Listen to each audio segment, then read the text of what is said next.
Okay. Welcome back to another episode of the Casey Campbell Podcast. Well, you know what? It's the first show of 2022. Welcome back. Happy New Year. Hope you enjoyed your holidays. I'm Casey Campbell, but you should know that by now. Taylor Kitchen's joining me again. How's it going? Great. Happy 2022. Pretty exciting. It is pretty exciting. There's a lot of cool things going on. You and I were just talking about a few of them. I'm putting together emails. There's going to be some, I don't know if you know this, there's going to be some cool people coming on this channel later in the week. So we'll talk about that. And I might be doing some other stuff, which I won't talk about yet. So obviously, as you know, got this mic down here. Oh, not even plugged in yet. We'll get to that in a moment. But as I'm plugging it in, it is 2022. It is kind of like the first day of the season starting and all that. And we're here. It is 2022. It is go time. I'm excited. I'm ready for the Daytona 500. I'm ready for the Clash. I want to start racing again. I miss it. Wait till the Clash, 48 days until the Daytona 500. But before we get to the title of this video, which we're going to be talking about, all about Front Row Motorsports, you share some big news on New Year's. Talk about that. Yeah, so this is Above the Yellow Line. We are expanding a little bit. So talking about F1 this year, I'm really excited to have that join the channel. Dom Joseph, who's a regular on our show, Above the Yellow Line, is going to be adding an F1, which I'm super excited about. We're going to be expanding coverage as well to the Xfinity Series, the Truck Series run by Adam Lucas, who is also a regular and a good friend of mine on the show. And also some new logos, new channel intros. We're spicing things up, making like the new year, new me type situation that everyone goes into the new year thinking. That's what we did with Above the Yellow Line. So I am very excited about that. Yeah, I think there's a lot of exciting things. And of course, as you know, there's been a lot of exciting things with me as well. Taylor, of course, will be one of our the first preview show. Of course, Jonathan Fiel will be on here as he always does. He always loves coming on here. You'll see Mitchell Brewer, RJ Starcevic, Nathan Solomon, Marty Zakala. You'll also see Harry Loomis as well. You might also see Michael Carey. He'll be on here to talk about paint schemes. You might also see some others. And we got some cool people coming on this channel, as I said earlier. Grant Enfinger will be on later this week. That's exciting. Also we're working on a few other things. Lawless Allen could be on here, talk some trucks as well. And then we got some cool things next week, and we got some more exciting things next week as well that I'll be a part of. I'll share that later. But but let's talk about the main reason, the topic of this video, which is previewing the upcoming year for Front Row Motorsports. And there's been a lot of changes with that team as well. Of course, Michael McDowell, the Daytona 500 winner, is back in the 34. There's a new driver of the 38 with Todd Gilliland. And then in the truck, we have Zane Smith. But I want to focus on the Cup stuff right now. This was probably the most successful year for Front Row Motorsports in 2021. Jerry Freeze, who of course comes on this channel a lot, the GM of Front Row Motorsports, talked about all the exciting roster moves and changes. And said that this was a year. Anytime you win the Daytona 500s, it's always a successful year. But with this next gen car, and we got a couple next gen tests coming up, it's going to be a big year for them. It's going to be also an interesting year, not just for them, but for everybody.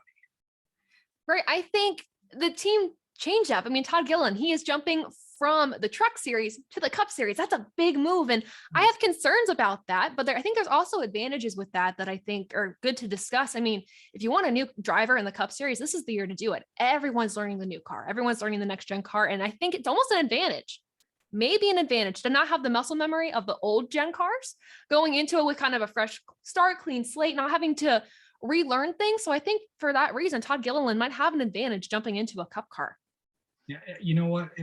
Everyone's on this same thing with this new car, so maybe a little bit there. But let's talk about Todd Gilliland for a second. Obviously Todd's been on. If you've watched my channel, Todd's been on here a few times. But looking at where it's at right now, of course, Todd, of course, driving the 38, the car that his dad drove so many years ago. It's always good to see him, and he had a monster year last year in the Truck Series. I'm not sure how much attention you paid to the Truck Series last year, but that front row team was so consistent last year, and getting him ready for this opportunity. And this is really the only guy that Front Row wanted in this car for 2022. I think he's a solid pick. You mentioned consistency for Todd, and I think last year he definitely improved upon his stats as a whole, just consistency wise. And then also he got his second career win in the Cup, and then the Truck Series for at COTA, which was awesome. He had a really stellar performance there. So I have high hopes for Todd. Of course, like I said, the jump is a little concerning to me, but I think with the mentorship from McDowell being in the Cup Series for so long, I think they'd be a good pairing. Obviously, Todd has some history running his dad's number in the series. So I think this could be a pretty good rookie season for him. Yeah, it's going to be. Of course, Seth Barber returns as the crew chief for the 38, so we'll see how that pairing goes. And it's the more interesting thing is there's been 3 different drivers in that car as well. We've gone from John Hunter, who was in the car 2 years ago. He's now at KBM. Anthony Alfredo, who was in the car last year. Of course, now he's at Our Motorsports in the Xfinity Series. And now you have Todd, of course, who's been at Front Row for a long time. And I know that, Front Row really loves Todd. And I think he's gonna really provide a lot of consistency for that team. But it's also going to be a learning experience because he is a rookie in the Cup Series, so it's going to be good. Plus, we got 2 drivers who were born in the year 2000 for the first time in the Cup Series running full time. That's my birth year. I'm excited about that. Yeah, and you got a birthday coming up too. I do. I'm excited. Going to be turning 22 in 2022. Very excited. Have you sung? I don't know about you. Have you sung 22 by Taylor Swift yet? So. Fun fact about me, I used to be a diehard Taylor Swift fan. So of course I've definitely sang that this year. That will be the song of the year for me. Just because, don't know about you, but I'm feeling 22. So definitely was an avid Taylor Swift fan. Not afraid to admit that. Yeah. You're the perfect person to kick off this year, to kick off the first show of 2022. So you got to bring the energy. Got to. Because this is fun. We got to bring the heat because we got to do. We're at 299 subscribers right now. 300, really, really bad. So if you like what you see, go ahead and hit that subscribe button. We got some cool stuff coming for you, as I said, later this week and throughout the 2022 season. But let's get back on track and talk more about the Cup stuff right now. Michael McDowell, he won the Daytona 500 last year and made the playoffs. And that was part of the big year for Front Row and all that stuff. And it was just a really, really solid year for that team.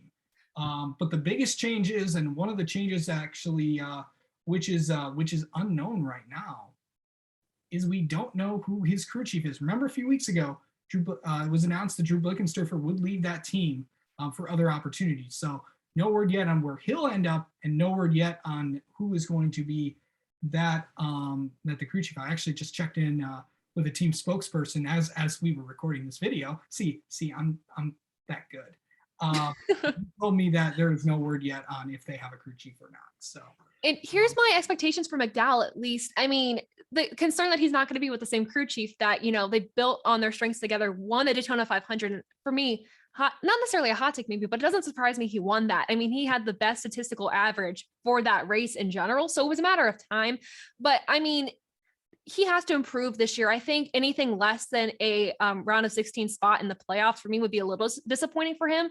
But also maybe if he got close to that, maybe like 1 spot off or 2 spots off. But I think McDowell having a solid year last year, getting more sponsorship because of his Daytona 500 win, I expect a lot from him, especially heading this Front Row Motorsports team with the rookie of Todd Gilliland. Yeah. Big year. Yeah, and I was able to talk to one of his sponsors last year, carparts.com, and they were so excited about partnering with him. Of course, they did the national ad campaign as well, featured McDowell in a couple commercials. So really exciting from that. And that's what you get when you win the Daytona 500. So hopefully some partner announcements will be in the next few weeks from what I've been told at Front Row. So yeah, it's going to be a good year, McDowell and Todd Gillen. But yeah, overall for the Cup Series, what do you expect out of them? Because we don't really expect a lot out of them, but then they kind of surprise us. I think so. That's a tough question because I know Front Row Motorsports in the Cup Series, there's not a lot that we expect. And I mean that in a respectful way. They are a solid team. McDowell has been more solid as the years have gone on, but that one car that we talked about has been rotated out the past 3 years. We've had a new driver, new driver, new driver. So I think for Todd, at least, I expect him to add some consistency to that team. I don't expect a win from Todd at all, but I at least expect some like solid stats, maybe not a lot of top fives. I don't expect that, not even maybe some top tens, but at least sticking in the same zone, getting familiar with the team. For McDowell, I don't know if there's a win in his future for the 2022 season, but I would expect statistically that he gets more top 10s, more top fives. If he gets a win, I think it'll be a successful season for him. Absolutely. So definitely. And also JGR, I think, just confirmed that Ty Gibbs will be running full-time Xfinity next year. Oh, that's exciting. Oh, expectations for him are through the roof. Yeah, it looks like, they didn't confirm it, but it just looks like kind of they did. Yeah. So there's been a ton of announcements today. We'll get to all that in another video. But yeah, let's talk about, I'm not sure how much you know about trucks, but the team that Todd Gilliland is leaving is now being taken by Zane Smith. Yes. So a lot of people didn't know what Zane Smith was going to do. For a few weeks, it was because it looks like as GMS was kind of solidifying their lineup, became clear to me early on that he was not going to be back with the team. And obviously he said he didn't know what he was doing after the Martinsville ride. And then the opportunity came up at Front Row. I think it's kind of a surprise that he's over there. And I think now he's with a very, very solid team. I know GMS did not have their best year last year, but Front Row had a really consistent year. That whole team that Todd had is remaining the same. Chris Lawson will be the crew chief of the 38 truck. All the guys will stay the same on that. That truck was last year. I think it could be a pretty good year for him. Yeah, I think GMS lost, I think, a really good driver. And I'm a little shocked that the deal, maybe not shocked, but I'm a little, upset for GMS that the deal didn't go through with them because he's made consecutive Championship 4 appearances, if I am correct, with GMS. And also, last year he was able to perform when the cards and the odds were against him, won the Martinsville race, made it to the Championship 4, was second in playoff standing points at the end of the season. And he had a better statistical year. I think, if I'm remembering correctly, looking at a stat statistically, well, actually, no, 2021 was a worse year for him statistically compared to 2020. But regardless, he has consistency on his side. He has playoff appearances on his side. And also, you said Front Row Motorsports, they had a pretty good solid year last year, consistency wise. And I don't know, GMS, I think you let go of a pretty decent driver for Front Row Motorsports. I expect him to get a win or two, actually. I know it's a new team. There's a lot of learning to be done with a new team. But yeah, Zane Smith, I expect some good things from him. Yeah, we're gonna see a lot of good things from him as well. We're also gonna see a lot of good things from this channel coming up later today. I think I got a couple more cool things that are gonna be coming down the pipeline for that. Got some ARCA preview stuff we're gonna do, getting ready for the ARCA test, and then we're just kind of dipping and toeing, and we got some more interviews that we're gonna do. And that's exciting. But yeah. Just wanted to give a quick little preview for Front Row Motorsports. We're going to do another one later on today. I'm not going to say what it is, but we'll just stay tuned and you'll find out. So, yeah. But yeah, you get to be on the first video of 2022. How's that feel? Honored. Thank you for having me. It's so fun. Well, anytime. You always make things interesting because that's basically it. There's Mitchell, there's Jonathan, there's you, and then there's Loomis, and then there's everybody else. Nathan's always interesting as well. That's how we all roll here. So yeah, good stuff as always. All right, stay tuned. More videos coming up soon.